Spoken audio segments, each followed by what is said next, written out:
Hello everyone, WBSSC group C group ডির mathematics যে series আমরা প্র্যাকটিস সেটের যে সিরিজ আমরা করছি সেই ক্লাসে সবাইকে ওয়েলকাম। 20 নম্বর সেটে 10টা কোশ্চেন নিয়ে আমরা চলে এসেছি। 19 নম্বর সেট অলরেডি আমাদের আপলোডেড। 19 নম্বর সেট আপলোড করার অর্থ 190টা বা তারও বেশি কোশ্চেন অলরেডি আমরা করে ফেলেছি। এটা 20 নম্বর সেট। 20 নম্বর সেটেও আমাদের 10টা অঙ্ক নেওয়া আছে। এই 10টা অঙ্কের মধ্যে অন্তত 5টা অঙ্ক আছে বেশ ভালো অঙ্ক, আর 5টা অঙ্ক ওকে টাইপ, অর্থাৎ এক্সামে আসার মতোই অঙ্ক, যেহেতু এগুলো সব বিভিন্ন এক্সামের প্রিভিয়াস ইয়ার থেকেই নেওয়া হয়েছে।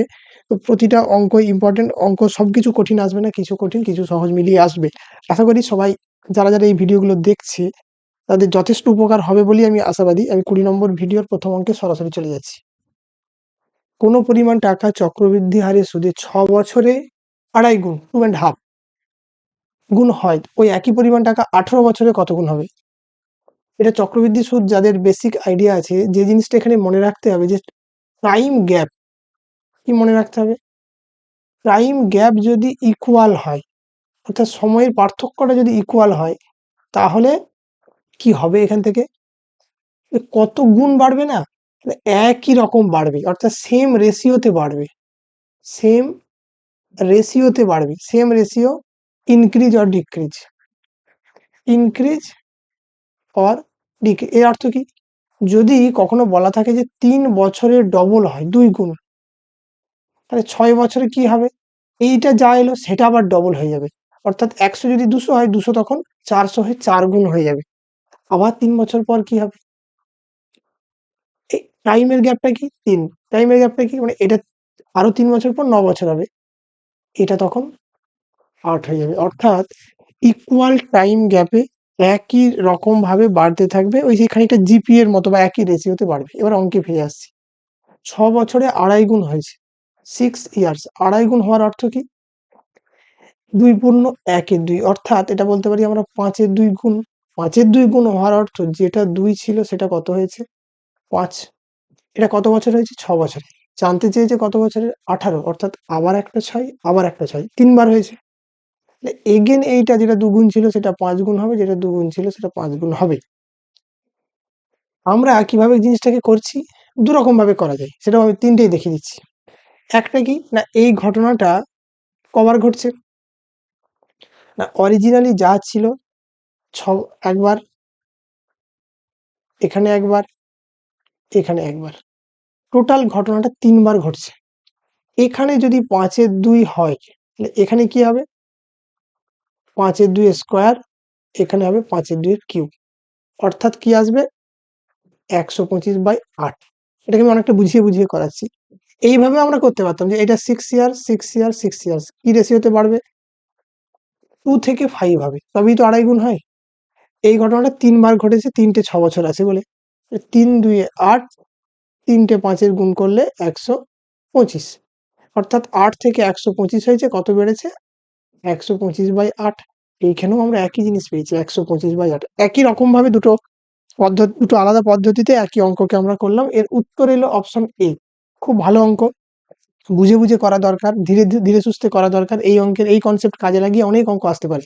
কি না, ইকুয়াল টাইম গ্যাপে ইকুয়ালি বৃদ্ধি পাবে, বা সেম রেশিওতে বৃদ্ধি পাবে বা হ্রাস পাবে। একই রকম ভাবে যত গুণ বেড়েছিল তত গুণই বাড়বে, তো বা তত গুণ হ্রাস পাবে। এইটা হচ্ছে কম্পাউন্ড ইন্টারেস্ট বা চক্রবৃদ্ধি সুদ হারের একটা কনসেপ্ট। সেই কনসেপ্টের উপর বেস করে অনেক রকম অঙ্ক হয়, এটা একটা স্টাইল। পরের অঙ্ক, এম সংখ্যক মানুষ একটি দ্রব্য আর দামে কিনতে সম্মত হয়, অর্থাৎ একজন কত টাকা দেবে? টোটাল টাকা আর, একজন দেবে কত? R/M। যদি তাদের মধ্যে 4 জন চলে যায়, এখন লোক কত? M-4। তবে বাকিদের ওই একই দামে দ্রব্যটি কিনতে প্রত্যেককে কত টাকা বেশি দিতে হবে? আচ্ছা, 4 জন যদি চলে যায়, এখন ক টাকা দিতে হবে? প্রত্যেককে R/M-4 এই টাকাটা দিতে হবে। এখন কোনটা বড়? কত বেশি টাকা দিতে হবে না, এই দুটোর পার্থক্য। R/M-4 আর R/M, কে বড় হবে?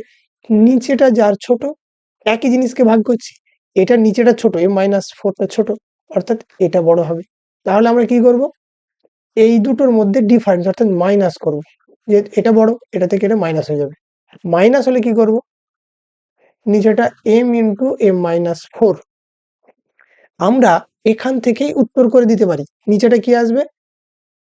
M² - 4M। তাহলে অপশন আমরা দেখতে পাচ্ছি বি। আর আমি যদি নাও করি তাহলে উত্তর হয়ে যাবে। তা সত্ত্বেও আমি পুরোটা করে দিচ্ছি। কি হবে? R m minus r m plus 4r, এইটা কেটে গেল। কি এলো? আচ্ছা, এখানে নিচে দেখাচ্ছি, উপরে 4r যেমন আছে এটা গুণ করলে m স্কয়ার মাইনাস 4m, অর্থাৎ অপশন বি হয়ে গেল এই কোশ্চেনের উত্তর। পরের অঙ্ক, একটি হল ঘরের দৈর্ঘ্য প্রস্থের থেকে 5 মিটার বেশি যদি ক্ষেত্রফল 84 হয়, দৈর্ঘ্য প্রস্থ কত? ক্ষেত্রফল 84 অর্থাৎ দৈর্ঘ্য আর প্রস্থ যা আসবে তাদের গুণ করলে 84 আসতে হবে। এবার আমি উত্তরের দিকে তাকাই, 6 14 84, এটা হতে পারে, 6 11 66, অর্থাৎ এটা হবে না। 8 13 104, এটাও হবে না। 7 12 84, এটাও হতে পারে। কিন্তু বলেছে পার্থক্য 5, 12 এর সাথে পার্থক্য 5, এটার পার্থক্য 8, তাহলে উত্তর কি হবে? ডি। এটা উত্তর থেকেই আমরা পেয়ে যাচ্ছি, আমাদের আর আলাদা করে কিছু করার দরকার নেই, অপশন ধরে হয়ে যাচ্ছে। অর্থাৎ একটা হবে 12, একটা হবে 7। যদি আমাদের এরকম না থাকতো, অ্যাকচুয়ালি অঙ্কটা কি নিয়মে করা উচিত? আর দৈর্ঘ্য প্রস্থ, আমি প্রস্থ ধরে নিলাম এক্স, দৈর্ঘ্য হচ্ছে এক্স প্লাস 5, এই দুটোর গুণফল হচ্ছে 84, অর্থাৎ x square plus 5x minus 84 equals to 0। কি হবে? X square plus 12x minus 7x minus 84 equals to 0, দ্বিঘাত সমীকরণ। এটা সলিউশন করলে কি হবে? এক্স কমন নিলে এক্স প্লাস 12, এখানে মাইনাস 7 কমন নিলে x plus 12 equals to 0, imply করছে x plus 12 x minus 7 equals to 0। এটা ইমপ্লাই করছে হয় এটা 0 অথবা এটা 0, either x plus 12 equals to 0 or x minus 7 equals to 0। এখান থেকে কি পাবো? X equals to minus 12 or x equals to 7। আমাদের দরকার কি? কোনো একটা ভ্যালু কাজ করছে, এইটা হবে। যেহেতু আমাদের গুণফলটা আছে 84, মাইনাস ভ্যালুটা এই জায়গায় কাজ করবে না, অর্থাৎ এক্স এর ভ্যালু পেলাম 7। এক্স যদি 7 হয়, আর একটা কি হয়ে যাবে? 7 আর 5 12। এইটা হচ্ছে আমাদের ট্র্যাডিশনাল মেথড, আর এইটা আমাদের উত্তর ধরে শর্টকাট মেথড। আমরা উত্তর ধরে শর্টকাট মেথডেই করব, ট্র্যাডিশনাল মেথডে করার প্রয়োজন নেই। অপশন অনুযায়ী আমরা অঙ্কটাকে চেঞ্জ করব। অপশন যদি অন্যরকম দিত, যদি এরকম ভাবে অপশনটাকে টুইস্ট করতো, অন্যরকম হতে পারে, যে যেখানেতে এরকম না দিয়ে একটা আছে নান অফ দিস, আমরা ধরতে পারছি না, আরো বড় কোনো ডিজিট দিয়ে দেওয়া রয়েছে, এরকম ছোট ছোট ডিজিট দিলে মুখোমুখি ক্যালকুলেশন করা যায়। সেই ক্ষেত্রে আমাদের বাধ্য হয়ে তখন ট্র্যাডিশনাল মেথডে করতে হতেও পারে। যাই হোক, এই ক্ষেত্রে আমরা শর্টকাট শুধুমাত্র উত্তর দেখেই করব। অপশন ডি হয়ে গেল এটা সঠিক উত্তর। পরের অঙ্কে চলে যাচ্ছি। তিনটি সংখ্যার গড় 80, গড় 80 এর অর্থ কি? তাহলে তিনটি সংখ্যার টোটাল কত হবে? 80 ইন্টু 3 অর্থাৎ 240। প্রথম সংখ্যা আমি এটা লিখলাম 1, এটা 2 নম্বর, এটা 3 নম্বর, বোঝানোর জন্য এত ভালো করে লিখছি, এক্সামেতে এত কিছু দরকার নেই। প্রথম সংখ্যাটি দ্বিতীয় সংখ্যা দ্বিগুণের থেকে 10 বেশি, দ্বিতীয় সংখ্যাটি তৃতীয় সংখ্যা 3 গুণের থেকে 10 কম, অর্থাৎ আমি ধরে নিলাম এটা এক্স। দ্বিতীয় সংখ্যাটা কি হবে?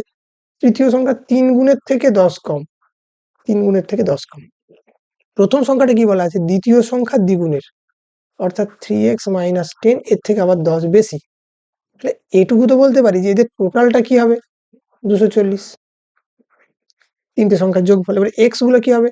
6x 3x 9x আর x, অর্থাৎ 10x। Minus 20 plus 10 minus 10 equals to,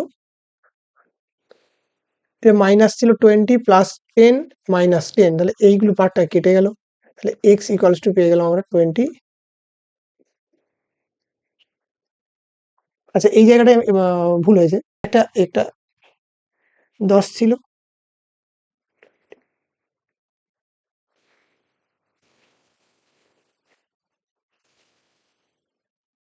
আচ্ছা, হ্যাঁ, এটা ভুল হয়েছিল যে এইটা এই মাইনাস এই 20টা রয়ে যাবে, এই 20টা রয়ে যাবে, মাইনাস 10 আর প্লাস 10 কেটে যাবে, তাহলে মাইনাস 20 এদিকে আসলে কত হবে? 260 হয়ে যাবে। এটা 240 ছিল, প্লাস 20 হয়ে 260, তাহলে x সমান কি হয়ে যাবে? 260 বাই 10 অর্থাৎ 26। 260 বাই 10 ইকুয়ালস টু হয়ে যাবে 26।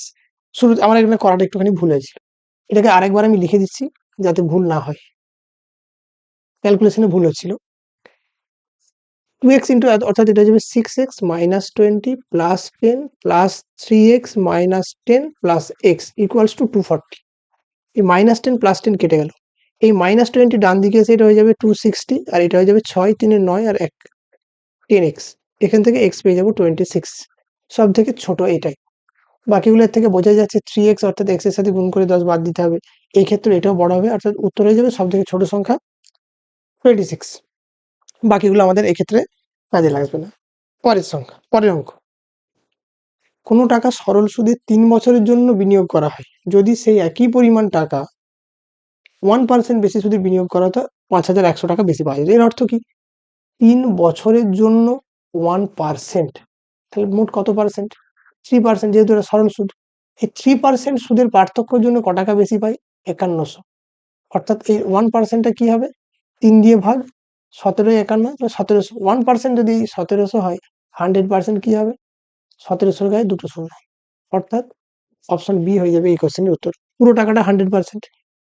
পরের অঙ্ক, বার্ষিক চক্রবৃদ্ধি সুদে কত হারে, অর্থাৎ সুদের হার, অর্থাৎ আরটা জানতে চাইছে। 10,000 টাকা কত টাকা হয়ে গেছে? 12,100 টাকা। এই অঙ্কটা করার একাধিক নিয়ম আছে, ওই 2-3টে নিয়মই বলে দিচ্ছি। আমরা এটাকে করতে পারি কিরকম? যেটা বেসিক ফর্মুলা ছিল যে amount is equals to principal into 1+r/100 পাওয়ারে n স্কোয়ার দিয়ে দেবো। এখান থেকে এটাকে সলিউশন করে আর এর ভ্যালু পেয়ে যাবো। 2 কি করতে পারি? সেটা হচ্ছে 1 নম্বর। আর এর ভ্যালু কি করবো? এটাকে এইদিকে নিয়ে আসবো, বর্গমূল করবো, উত্তর চলে আসবে। 2 কি হবে? এটা হচ্ছে 1 নম্বর মেথড। 2 নম্বর মেথড কি? 2 নম্বর মেথড হলো যে এদের অনুপাত বের করবো। কিরকম? ক বছরের জন্য বলা আছে? 2 বছরের। সেই জন্য এটা আমরা স্কোয়ার রুট করলাম। যদি 3 বছরের বলা থাকতো প্রিন্সিপাল আর অ্যামাউন্ট, তাহলে আমি কিউব রুট, এখানে তখন 3 করতাম। এখানে 2 বলা আছে, অর্থাৎ স্কোয়ার রুট হবে। এদের স্কোয়ার রুট করলে কি পাবো? আমাদের সুবিধার জন্য দুটো করে শূন্য কেটে দিলাম। কি এলো? 11/10। এটা হয়ে যাবে প্রথম 1 বছরের ইন্টারেস্ট। 1 বছরের অ্যামাউন্ট আর প্রিন্সিপালের ইন্টারেস্ট রেশিও। এর অর্থ কি? 10 টাকাটা হয়েছে 11 টাকা। এর অর্থ 10 টাকায় লাভ বা সুদ 1 টাকা, অর্থাৎ 100 টাকায় 10 টাকা, দ্যাট মিনস 10%। সুদের হার 10%। এটা কি করলাম ভালো করে আরেকবার বলে দিই, এই জায়গাটা কি করা হলো? যা থাকবে এখানে 2 বছরের যেটা রেশিও হবে তাকে আমরা কি করব? বর্গমূল, দুটো করে শূন্য কেটে দিয়েছি, বর্গমূল করলে কি আছে? 11/10। এটা হচ্ছে 1 বছর পর অনুপাত, অর্থাৎ 10 টাকাটা 11 টাকা হয়ে যায়। অর্থাৎ 10 টাকায় লাভ কত বা সুদ কত? 1 টাকা। পার্সেন্টেজ যদি বের করি, 10% হয়ে গেল। 10% মিলে গেল উত্তর, অর্থাৎ অপশন বি হয়ে যাবে এই কোশ্চেনের উত্তর। দুরকম ভাবে দেখিয়ে দিলাম। 3 নম্বর নিয়ম কি করা যেতে পারে সেটা আমি হালকা বলে রাখছি। এটা পুরোপুরি পুরোপুরি মানে অঙ্ক করার দক্ষতা থাকলে এবং যাদের অঙ্ক করার অভ্যাস আছে তারাই করবে। কিরকম? সবসময় এই মেথড কাজেও লাগানো যায় না। কত টাকা ইন্টারেস্ট? টোটাল ইন্টারেস্ট হচ্ছে 2100 টাকা। এটাকে আমরা ভাগ করব কিভাবে? 1000, 1000, এই 1000-এর জন্য 100। দেখছি যে হ্যাঁ ঠিকই তো মিলে যাচ্ছে, 2100 হচ্ছে। এবং এটা 10,000-এর সুদ 1000 হলে সেটাও হয় 10%, আবার 1000-এর সুদ 10% সেটাও হয় 100 টাকা। এইভাবে আমরা বলে দিতে পারি সুদের হার 10%। এটা তখনই করা সম্ভব যাদের বেশ ভালো মতো অঙ্ক করা প্র্যাকটিস আছে। এইভাবে অনেকগুলো অঙ্ক হয়, সহজে হয়, কিন্তু তার জন্য রীতিমতো প্র্যাকটিস দরকার। পরের অঙ্কে চলে যাচ্ছি। যদি একটি রাস্তার 3/10 অংশ 45 কিলোমিটার হয়, তবে ওই রাস্তাটি 2/5। 3/10 যদি 45 হয়, তাহলে পুরো রাস্তাটা কি হবে? উল্টে যাবে। পুরো রাস্তাটা হবে 45 ইন্টু 10-এর 3, তার 2/5, তাহলে ইন্টু 2/5 দিয়ে গুণ হয়ে যাবে। 5 3-এ 15, 15 দিয়ে এটাকে যদি কেটে দিই 3, 3 10-এ 30, 20 30, 2-এ 60, তাহলে উত্তর হয়ে যাবে অপশন বি, 60 কিলোমিটার। পরের অঙ্ক, দুটি স্টেশনের মধ্যে পৌঁছানোর সময় 20% হ্রাস করতে হয়, তবে একটি ট্রেনের গতিবেগ কত শতাংশ বৃদ্ধি করতে হবে? যারা মোটামুটি এখানের ভিডিও দেখে অনেকেই জানে। তাহলে দুটি স্টেশন আমার ফিক্সড, দ্যাট ইজ ডিস্টেন্স হচ্ছে কনস্ট্যান্ট। ডিস্টেন্স যদি ফিক্সড হয় তাহলে speed inversely proportional to P. Inversely proportional to P এর অর্থ ব্যস্তানুপাতিক সম্পর্ক। ব্যস্তানুপাতিক সম্পর্কের অর্থটা কি? অর্থাৎ স্পিড যদি বাড়ে তাহলে টাইম কম লাগবে, স্পিড যদি কমে তাহলে টাইম বেশি লাগবে। এটাকে বলে একটা জিনিস বাড়লে অপরটা যদি কমে, এটাকে বলে ব্যস্তানুপাত। তাহলে আমরা এটাকে কি করব? দেখে নেব 20% কি হয়েছে? কমেছে। কে কমেছে? প্রাইম। 20% সমান কি 1/5 অংশ, অর্থাৎ যেটা 5 ছিল 1 কমে গিয়ে কত হয়েছে 4, এটা টাইম। তাহলে স্পিডটা কি হবে, ঠিক উল্টো রেশিওতে হবে, 4 থেকে 5 করতে হবে। এর অর্থ 4 থেকে 5 করতে হবে, এটাকে রেশিও দিয়েও লেখা যেত, একই ব্যাপার। যেটা 5:4 লিখতে পারতাম 4:5 ও লিখতে পারতাম, কোনো বিষয় নেই, কোনো মানে অসুবিধা নেই। তাহলে 4 থেকে 5 করতে হবে কাকে, স্পিড কত বাড়াতে হবে 1, 4 থেকে 5 গেলে 1 বাড়াবে, এই একটা কার উপর বাড়বে 4 এর উপর, অর্থাৎ 1/4 বৃদ্ধি। 1/4 মানে মুখে মুখে আমাদের হয়ে যাবে 4 25 100, অথবা মুখস্থ থাকার কথা 25%। 25% হয়ে যাবে বৃদ্ধি, অর্থাৎ 20% যদি সময় হ্রাস করতে হয়, স্পিড বাড়াতে হবে কত 25%, তবে একই সময়ে গিয়ে পৌঁছাবে, অর্থাৎ অপশন বি। এটা বেশ ভালো অঙ্ক, সোজা অঙ্ক কিন্তু ভালো অঙ্ক। পরের অঙ্ক, এটাও বেশ ভালো অঙ্ক, যে গসাগু এবং লসাগু। একটা আমি লিখলাম HCF LCM। HCF বলা আছে 32, LCM 1760। ক্ষুদ্রতর সংখ্যাটি কত, ভালো অঙ্ক। গুণফল কিন্তু জানতে চাইনি। আমরা কি ধরে নিচ্ছি যে একটা সংখ্যা 32x আর একটা হচ্ছে 32y, সংখ্যাগুলোকে এইভাবে আমরা ধরে নিচ্ছি। কেন এইভাবে ধরে নিচ্ছি, কারণ এদের গসাগু বলা আছে 32, তাহলে সংখ্যাগুলো 32 বা 32-এর কোনো একটা গুণিতক হবে, বড় সংখ্যা আসবে।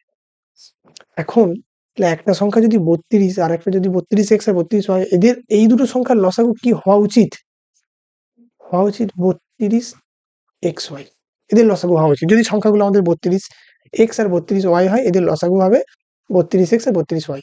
তাহলে বলতে পারি আমি যে 32xy সমানই হচ্ছে 1760। xy সমান কি হবে 1760/32। এইটা 8 দিয়ে কাটাকুটি যাবে, 8 দিয়ে যাবে না,